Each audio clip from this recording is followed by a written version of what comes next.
Fight Mike here. Today I'm going to be doing part 2 of discussing fighters and their teams. I started this series last week after seeing the announcement of Charles Oliveira versus Rafael Fiziev. If you would like to watch part 1, it's linked in the description below. But I sort of made this series to highlight moments in fighters' careers that they make really bad errors that end up costing them dearly throughout their career.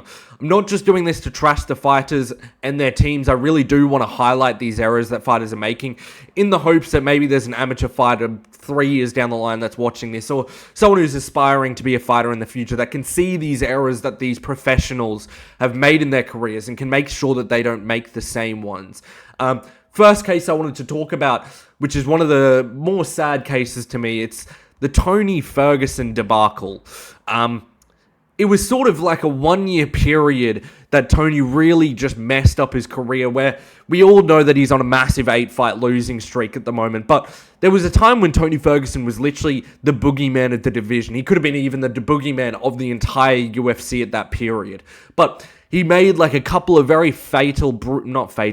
brutal errors throughout his career that really did end up costing him when it all was said and done, now that he's on an 8-fight losing streak. But there was an odd situation just before the Khabib fight. I think it was the third time that one got scheduled, where he just completely blew his LCL out. Sorry, accidentally messed up my screen there. But he completely blew his LCL out, and it was just on a bunch of wires backstage, and he had to take a few months off after that.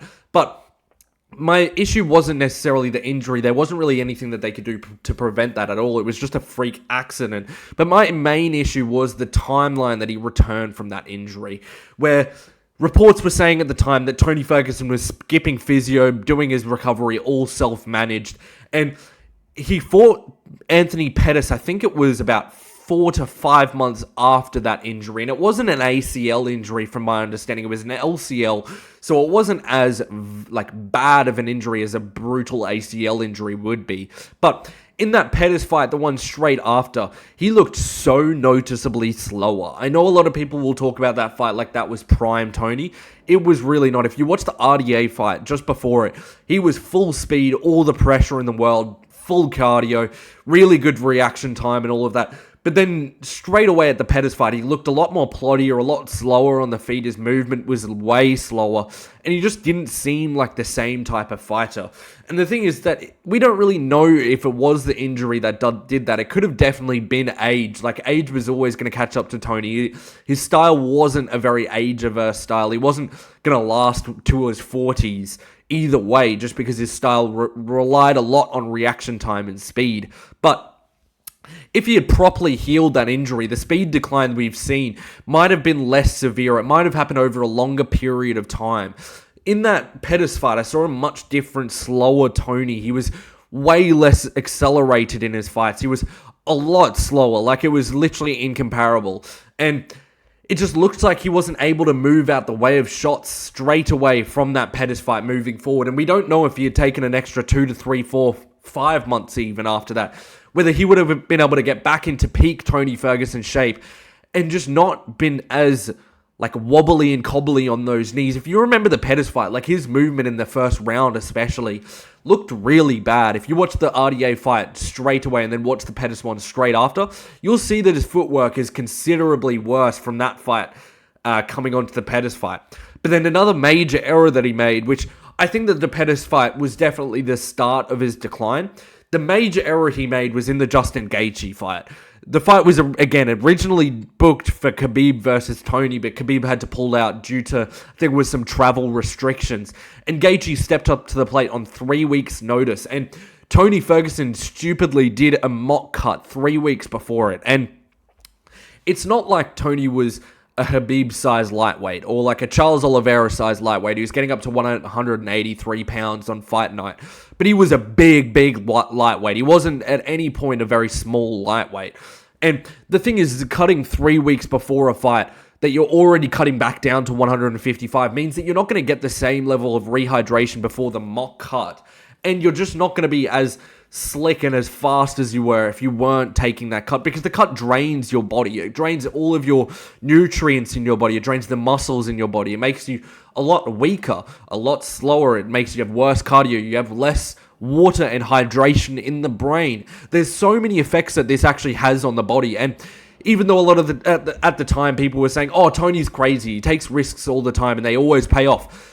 This time it was just not that sort of risk. It wasn't the risk where he was going to recover very quickly from it, because it's a weight cut. It's a very cut and dry thing where 10 out of 10 times you're not going to perform as well if you're undergoing a massive weight cut twice in your fight camp. We even saw this in the Diego Lopez fight where he had to make weight 3 times. Granted, it was different weights each time and it was closer to the event, but we saw a slower Diego Lopez. We saw a guy that was wearing out very quickly into the fight.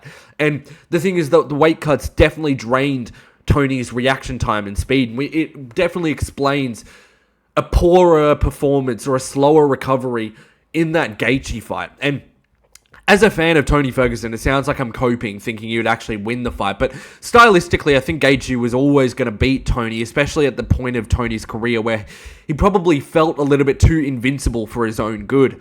But I think that he would have been able to recover from the beating that he took against Justin Gaethje. Or he would have been able to take at least a little bit less of a beating against Justin. And maybe he has a chance at a return, or at least less of a dramatic fall at the end of his career, where I really think that Tony Ferguson was really just waiting for a win to retire on, but he just kept losing fight after fight. And if you watch those fights, each time he was fighting, he looked considerably worse every time he would step into the cage. And the thing is that the later matchups in his career didn't help getting Charles Oliveira and then Beneil Dariush 2 fights in a row and just getting his joints wrenched on both of those fights. Definitely seriously affected the rest of his career. But all of these decisions when he was still in his prime definitely affected his career. So moving on to the next case though, another guy who had a similar-ish situation, it was Dan Hooker. In the COVID era, Dan Hooker could have been the worst managed fighter out of everyone in the UFC. And if you saw part 1, you saw that I was talking about Dan Hooker's manager, not specifically, but it's the same manager that manages Alexander Volkanovski. So whoever that is, I know I've seen him on Ariel Helwani's show before. He needs to stop this from happening for the rest of his career. He needs to learn from those mistakes. He cannot be presenting his fighters with these opportunities. But the biggest mistake was just taking Islam Makhachev on short notice. He fought Nasrat Haqparast. Oh, sorry, I have to move my screen. I'm sorry that you're going to see about 30 seconds of lag, but hopefully it's not too bad. But Dan Hooker was scheduled to fight Nasrat Haqparast on the 25th of the 9th of so 25th of September, and then a month later he takes a short notice fight on the 30th of October against Islam Makhachev. Keep in mind, at the time he was on New Zealand lockdowns. There was quarantines at the time. He didn't get a training camp at all. He only had one training partner he could train with in a garage. It wasn't in his gym. He had no team with him, no jiu-jitsu coach, no wrestling coach with him.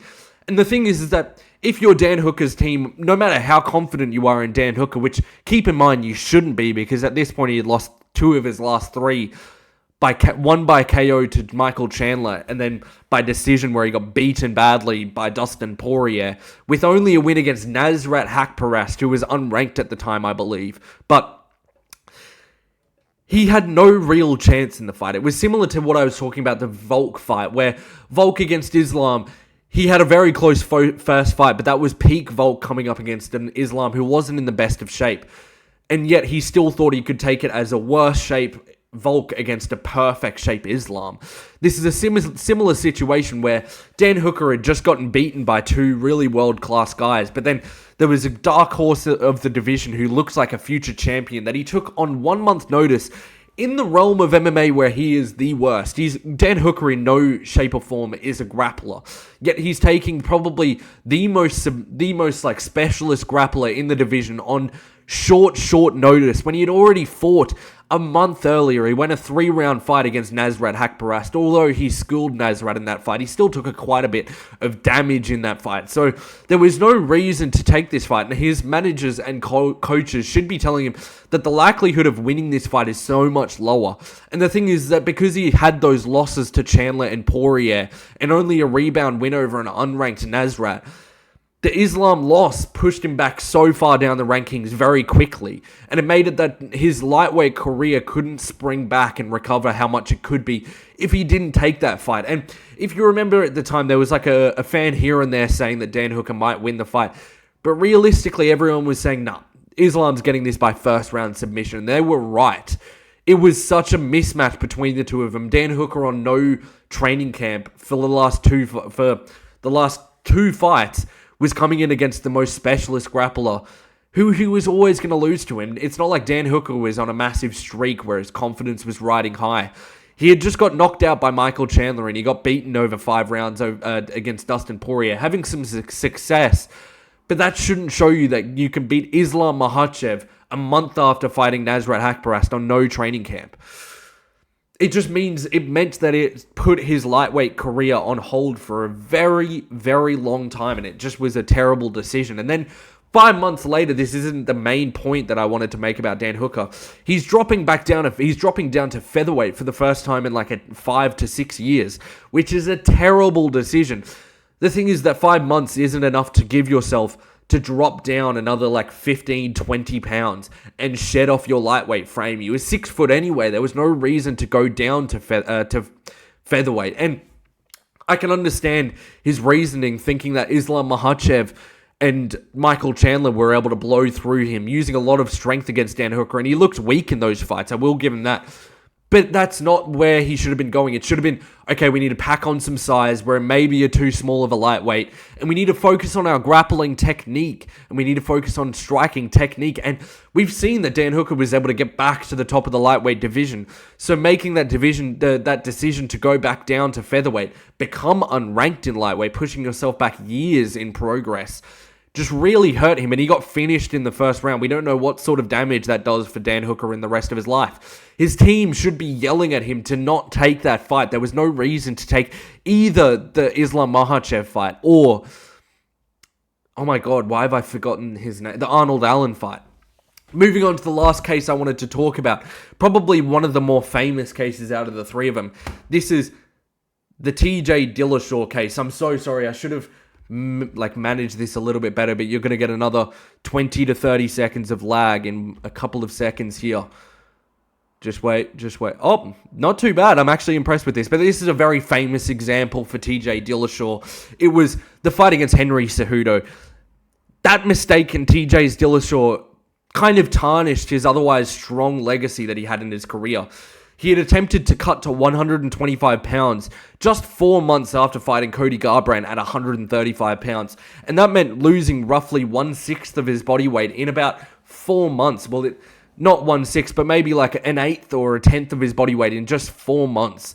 And this extreme weight cut, which he's even shown himself, caused anemia in himself. And his body started failing 2 months out from the fight. And he was forced to use, well, not forced, but he did use EPO, a banned substance, to make the weight, which is what tarnished his career for the rest of time. Fans react inconsistently with it. I will give him that. TJ gets harshly written off compared to John Jones, who was doping like 3 separate times in his career. And people talk about TJ Dillashaw like he's got no legacy anymore, but the thing is that there was no reason for him to take this fight at 125. And even if he was going to, every expert on the planet would tell you that 4 months isn't a long enough time period. And his team should have been pushing for a longer break or just to stay at 135 pounds. He had only defended the belt once. So there's no reason for him to not just continue to defend the belt. And the thing is that the anemia that the weight cut gave him likely had long-term effects for the rest of his career. Not only in the 2-year suspension that he got himself in, which probably made him fight stopped him from fighting 4 more times in his career, and you don't know if he's able to get a title fight in that. Well, he would have been able to defend his own belt at 135 pounds. He's probably lost himself $15 million worth of earning, maybe more if you consider the amount of people that won't interview or won't pay for appearances because he popped for steroids. It just completely ruined his legacy. Even though I love TJ Dillashaw, watching his podcast at the Jackson podcast, I think it did tarnish his legacy to the average fan, even to me. If I'm going to look at a top 30 fighters in the UFC, I'm not going to include TJ Dillashaw on there because there's guys that are close to him in that range, but they didn't pop. And the thing is that not only did the anemia affect his long-term performance, it probably gave him some of the knee and shoulder problems that he was having. It reduces the oxygen transport like along your body, and it increases risk of injury. And I just can't think that his injuries weren't playing into effect a little bit from the anemia that he gained from dropping to 125 pounds. And even if we look at his earning potential, or we look at the rest of his career, what it looks like, how successful he was at the end of his career, he needed that 2 years where he was suspended. He really did, to become a star in the sport, or to regain stardom at 125 pounds, 135 pounds, or even if he didn't cut down to 125 pounds, he could have had 2, 3, 4 more defenses as a bantamweight. Maybe when it's all said and done, ended up the bantamweight GOAT. So it was a terrible situation that TJ Dillashaw put himself in, and it's a terrible situation that his team let him get there. Any specialist could have sat down TJ Dillashaw and told him the long-lasting effects of this, and could have told him that, hey, look, you may want this fight now, but you might not have a career after this fight if you actually choose to take it. And maybe he doesn't take it. Maybe his career flourishes after that. But that's all for today. Part 3 will probably be coming next week or the week after. I'm not going to be focusing on just strict decisions in those ones. I'm going to be speaking about times when corner stoppages may have saved an entire fighter's career. Again, another reminder, I'm not here to flame the fighters. This is some constructive criticism on these fighters' teams. And I'm using as examples so anyone thinking of doing or making similar decisions can see the long-term consequences before they actually do it. Let me know what you thought of this video in the comment section below. If you enjoyed the video, please leave a like and subscribe, and I'll catch you next time. Peace.